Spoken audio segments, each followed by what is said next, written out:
Hello, everyone, and welcome to the Horror Room. I'm Travis Bruce, and today we're doing another Women of Horror Spotlight. Today I have with us, she's an actress. She's starring in a slew of movies right now. By the way, you can check out uh, Bloody Summer Camp on her Brain Freeze on Tubi right now. I love that movie. I love her in it. But she's starring in Sibylla 6, These Things, and Killer Camp Out Part 2. I have with us Kay Lee. Kay, welcome to the Horror Room. Thank you so much for having me. I'm so stoked to be here. It's a pleasure having you on. A pleasure to have you on. So first, let's jump into the first role that you'll be in, which is Matt Anderson's These Things. Tell us a little bit about your role in that movie. So I play the role of Bobby, and she's a very flirty and sexy and vivacious character that is so full of life, and she's not really afraid to kind of ask for what she wants outright. She's very blunt about it. She reminds me very much of Blanche Devereaux from Golden Girls. Nice. And she has a similar accent to boot. So that's kind of like what I've modeled her after when the character was described to me as I was reading the script. So she's a really fun character to play. I've not really played too many characters like her yet, so she's been a challenge. Now, These Things, I've seen the advertisements all over the place, and it looked like those little squishy things that I played with as a kid. Yes, they are whoosh balls. Whoosh balls, that's what they're called. Yes. Yeah. Yeah, we were calling them whoosh balls because of copyright. So when you saw the script for this movie, and then you saw that the quote unquote killers are going to be whoosh balls, were you like, this is interesting? Yeah, I mean, Matt approached me with the script, and he was like, I've got this script. I've kind of got you in mind for this role. Would you mind reading it and seeing if you're interested in auditioning? And it was definitely a different premise. Especially, it's so unique, especially with what's being produced today in the indie horror community. So it's going to stand out and kind of be on a world of its own. But it's also a really funny script, and it's a really good time on top of, these thrilling moments with these creatures. So it's very different. I was like, okay, but hey, we're the indie horror community. What are we gonna do? Expect anything, right? And expect anything with an indie horror movie. Precisely. Now, you're in the DMV area, which is, for people who don't know, that's the DC, Maryland, Virginia area. And I'll also include Pennsylvania in it. There's a huge network of actors, actresses, and horror filmmakers, by the way, that I just found out recently about. And it's pretty interesting. Tell us a little bit about your experience with all the horror creators in the DMV. Well, it's interesting because when I first moved here, moved back, after being in California for a while, it was very interesting because I always wanted to act, and DC has a lot of filming opportunities, but I was like, it's not going to be like LA or New York, but it is actually pretty vast, even if you're like a non-indie actor. There's a lot going around in Atlanta, so I was like, okay, maybe there's something. And then I actually started with like student films and the 48-hour film festivals, those competitions.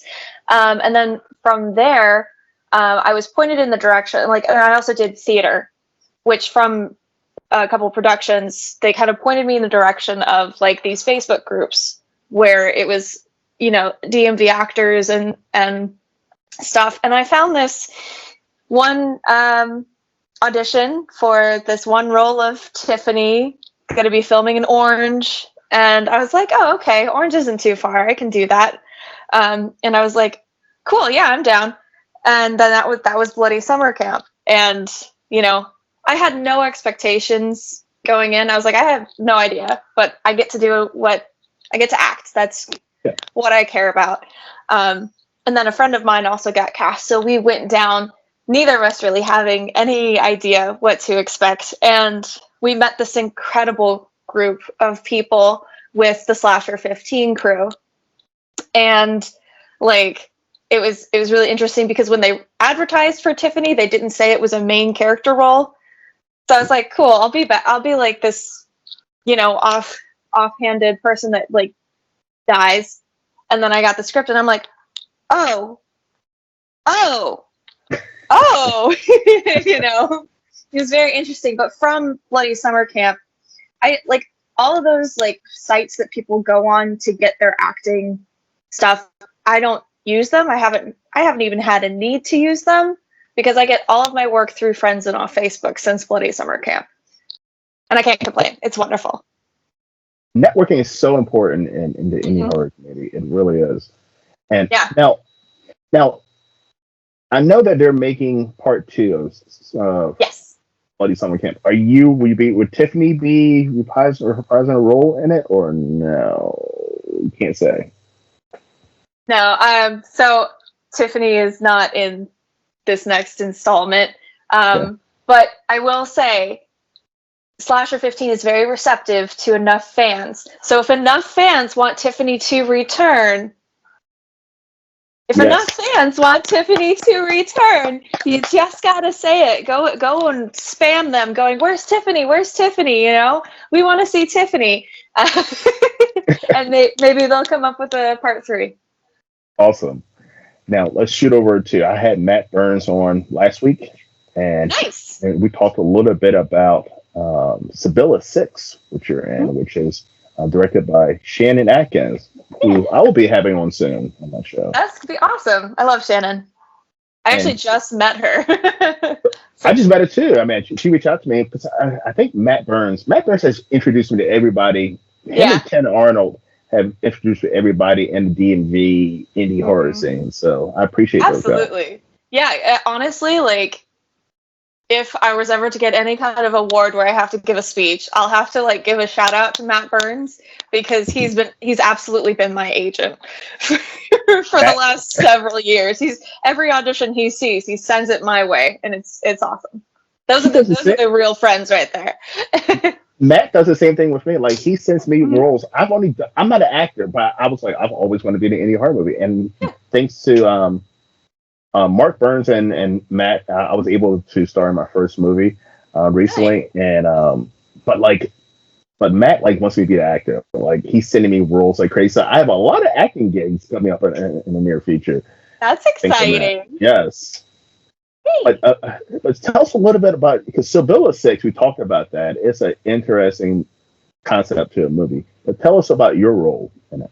I have a short little role that is going to. What's interesting is I don't have any lines, but she reached out to me and she goes, you can, we're just read it and see if you want to like ad lib it, and we're fine, we're pretty open with that. So I'm really looking forward to being in this project with such amazing people, because I kept seeing like these announcements and posts about it. Like, Shonda Rawlings is a really good friend of mine, and my friend Ricky, and a bunch of people, and it was really exciting when, they asked me to kind of pick up this little part for this little one day of shooting, which is not little. It's no part is little, but I was really excited to be able to be included. Now, doing as many roles that you're doing right now, how are you able to distinct the characters? I mean, how are you able to get into that creative mindset to kind of make every character? By the way, this is for me too. How are you able to make each character a little different? Well, I kind of think of it. My goal is authenticity. Because there's a lot of performances that you're like, okay, that makes sense, but like, it doesn't feel like a delivery, or the feeling behind it is, authentic. So if I'm reading a role and the character is doing something that I don't get the reasoning behind, I come up with a reasoning that like I can kind of understand, or I will have conversations with the director, or I will change words around, because if it feels weird in your mouth, if the lines, sorry, If the That's what words, yes. So sorry. Somebody's gonna take that and mean that. Please do. I'm just kidding. So if the words don't feel right in your mouth, then it's not gonna come across authentic. So you kind of have to play around with it, kind of think about why the character is doing what they're doing, why the character is feeling how they're feeling, and just how would you get to that place? You know, not necessarily method, but like an understanding. To be an actor, you have to understand the human condition. You know, it's 100. Like I want to say, there's a phrase. I'm not going to say it right, but like 90% of acting is reacting. Mm-hmm. So it's the actor, the person is reacting to their environment, to the events. Now, did you always were you always in horror? I mean, did you start off in horror, or was horror something that you kind of fell into? Horror is that something I fell into, but I was like, yeah, I would love to play a role like this, and I haven't gone back. I mean, I have. I've played a couple of roles outside of the horror genre, but not many. I actually started out in theater. I have 2 master's degrees in singing, so I was an opera singer for a while. Well, I'm still classically trained singer, you know. But you know, I got into singing to act. I've always wanted to do film. So after school, I was like, we're gonna do this and see what happens. Have you ever you don't have to tell me the name, but have you ever received any scripts where you're like, oh fuck, I'm not doing this? Yeah, I have actually. And I actually don't remember the name of the script or the person who sent it to me. Good. But yeah, I actually don't think it was somebody in the community that I knew. I think it was just somebody was looking to audition for a role, and I asked about it, and he sent me like kind of like snippets of it, and what I read, I was like, and it's not that like it's not it wasn't appropriate or you know, because there are workarounds around all of that, like with, you know, if somebody's not comfortable nude, you know, they can do like a bodysuit or implied nudity, but just like the content of it, and he was somebody that I didn't know, and I didn't know of anybody who'd worked with him, and the content, it was just it was strange because it was like it was gorier than anything I'd ever done, and I've done gore. Mm-hmm. So what I remember of it, it just, I wasn't comfortable with, you know, I was like, I felt bad because you never want to turn down a role ever. Yeah. Like I'm that place where it's like, it feels wrong to turn down a role, but there are some things that like, sometimes they're just, not every part's going to be for you. Yeah. And that's okay. But I wished him the best, and I was like, this is not something that I'm comfortable with, having read into it, but I do wish you the best, and I hope you find the perfect person for the part. That's good, because I mean, I always wonder, like, as a indie horror actor, especially, like, are you guys selective on what roles you take, or do you pretty much say yes to every role? Because I see a lot. Yeah. I mean, most indie, you know, the ones who are established, they do something like 20 fucking movies a year, and I'm like, are you saying yes? Are you saying yes to every single role, or like, I mean, you're not picky? Yeah. Well, and I mean, also with me, it's I will go through just like these dry periods of not getting cast in anything and just auditioning and auditioning and auditioning, and just nothing. And then like I'll get to a point where people, because it's typically like the end of the summer, I'm auditioning. I go through like fall, there's nothing, and then I'll get through winter, there's nothing, and then at the tail end of winter, when everybody's preparing for spring, I'll have people reach out. Oh, and it's usually within the span of a week, or I'll have like 5 drop in my lap going, "Can you do this?" And I'm like typically if it's for a friend, somebody I know, somebody I've worked with, I'm usually like, I got you. If I'm available, I got you. You know, that whole thing. But if it's somebody you don't know or something feels off, like I had somebody who was trying to get me to come to Pittsburgh to do a role. Oh, real quick. And there's just something off. This person asked me to do an audition video in a very specific outfit that they'd seen on my Facebook page. The same exact outfit. And for an audition video, reading lines, you don't do the actions. Mm-hmm. And he actually wanted me to have my partner like choke me and like on camera. I was like,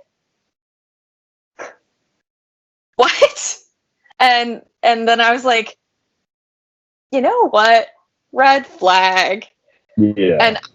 And I reached out to a couple of people who were mutuals, and they're like, you don't really know this person. So I was like, okay. So I told Pass. I told him no, thank you. And then he was just like, but this, it's only going to take this, but this. And I'm like, no, dude. Yeah. Those are the ones where you're like, okay. And I mean, it happens. And it could be that like, that was that person's process, and it could possibly have been totally innocent, but I was still like, you know what? Not comfortable. Yeah, because I mean, I've had roles pass over to me. Listen, I'm saying like I'm kind of big shot, but I've had roles pass to me that I turned down because I was like, this doesn't make me look good. This role doesn't make me look good, you know? Yeah. And like, I never ever want a role where I'm like, yo man, motherfucker, this and that shit. No, like I'm not gonna be a stereotypical black guy in a movie. That's not. Yeah. I don't even know how to do that. By the way, so it's gonna come off not authentic. It's probably gonna come off hilarious. Yeah, but I'm like, why would I do that? I'm making myself look like an ass. Yeah. Well, and that's absolutely fair. That's that's absolutely fair. So I wouldn't judge you for that. Yeah, I'm just like, I mean, some things I'm majority of things I'm like yes, but some things I'm like, what is this? I'm like, this is not something that I would even watch myself. And I'm a huge horror fan. I watch pretty much everything, but this is not something I would personally even watch or enjoy. So why would I? My name or reputation, whatever that means, out there, you know, for something that most people are probably not even going to fucking see, and then I'm promoting something bad, you know. Well, and it's always okay to be choosy, you know, because it looks better to be choosy first up front, rather than like committing to it and then being like, you know what, like when the movie's halfway done, you know, at least you're not unprofessional about it. Exactly. Now, okay. Another film. This is from the Fuzzy Monkey group, and it's called Killer Campout Part 2. Yes. Tell us a little bit about your role in Killer Campout Part 2. So Killer Campout 2 was actually, I'm playing Carolyn, the lead character, and she has, when I was going into the role, because it was like one of the first big roles I'd gotten after Bloody Summer Camp. So I was like, sweet, you know, I was like, I feel like it might be the same. But then I read the script and I was like, oh no, she's not the same. This is not Tiffany. You know, she's strong like Tiffany, but girl's got anger issues, which was really fun. Nice. Really, really fun. I love being able to tap into like my yelling side, because like I try not to do that in my personal life. So when I get to do that, it is fun. It's so fun. Now, did you watch the first one to get you ready for the second one? I bought the first one. But my character my character isn't in the first one. But I was Brad kind of gave us the rundown of the first one during our script read through. Yeah. Yeah. So we were ready. All right, Kay. So listen, I'm going to shoot to the fun part of the interview. I'm going to ask you 3 random horror questions. Oh boy. You ready? Yes. All right. The first one. Who is your least favorite iconic horror character?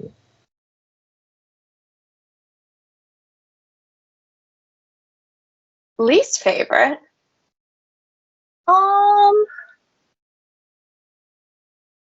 Actually having a trouble with this one. I'm probably gonna go with either Mike Myers or Jason Voorhees. I don't know. Mike Myers. Okay. I see I'm wearing a Halloween shirt. I love Mike Myers. I mean, I like Freddy Krueger and like It, Pennywise. Like I like the supernatural. So like slashers are lower on the list. Mm-hmm. But that's just good. Yeah. I mean, Jason. By the way, I tell people all the time I'm not a huge fan of the Friday the 13th movie, but I like Jason as a character somewhat, but not as much as I do Freddy Krueger and Michael Myers are my 1 and 2 every single day.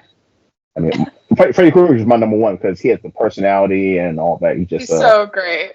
He's so amazing. Great. Yeah. Second question: Who's your favorite final girl in a horror movie?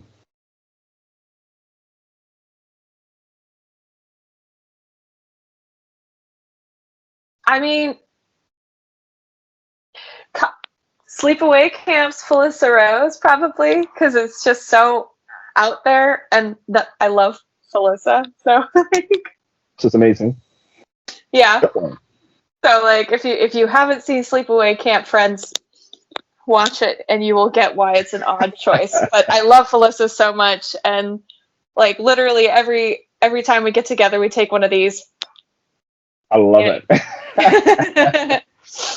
I love Sleepaway Camp. Yeah. And the final question.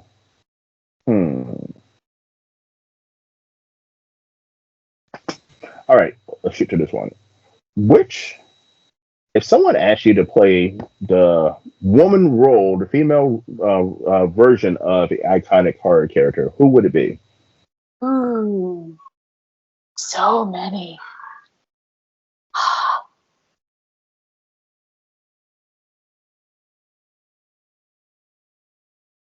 I mean,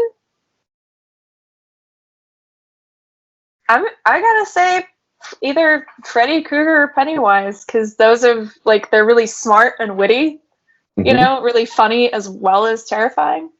Yep. So yeah, I think I think the makeup would be really fun to.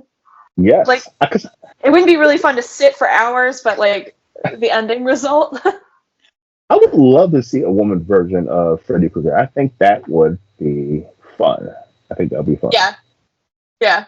I think for a woman though, they probably wouldn't do the whole face. Yeah. They would probably just do like some scarring. Yeah. You know? Maybe like one like really sexily here, and then maybe like one, and then just like have the shirt be shredded and just have like scarring like throughout her body. Yeah. And she might even have her little claws painted some kind of way. I just got them done. You want to look real close? Exactly. Yeah. Okay. Where can everyone find you? So you can find me on Facebook at Kay Leahy or Instagram Kay Surfs Roxy. I think I'm also Kay Surfs Roxy on Twitch as well. And I do have a TikTok, but I don't use it very much, so. Well, I'm gonna tell you one right now. Shoot over to Tubi and check out the Bloody Summer Camp. I don't know why I'm keeping brain treatment on it, but check it out and look out for. Listen, just look out for Kay. She's in These Things. She's in Sibylla 6. She's in Grind. She's in Killer Camp Out Part 2.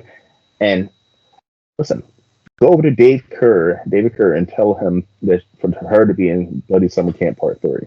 Yes, We want Tiffany to come back, and Tiffany would love to come back Yes. in whatever capacity that is, even if it's I just I'm agree. the parent of a kid going to camp. You know, run along. I used to go here as a kid. Yeah. The good old days. Yes, yes. Before it was this, the campers were all hacked to bits, as the poster said. Kay, it's been an absolute blast having you on. I look forward to Thank having you you so on much. again. I would love to. Thank you so much for having me. Thank you, everybody, for watching. I really Most definitely. appreciate it. Everybody, thank you for coming to the Hard Room. I'm Travis Bruce, and she's Kay Wheely. See you guys next time. Take care. Bye.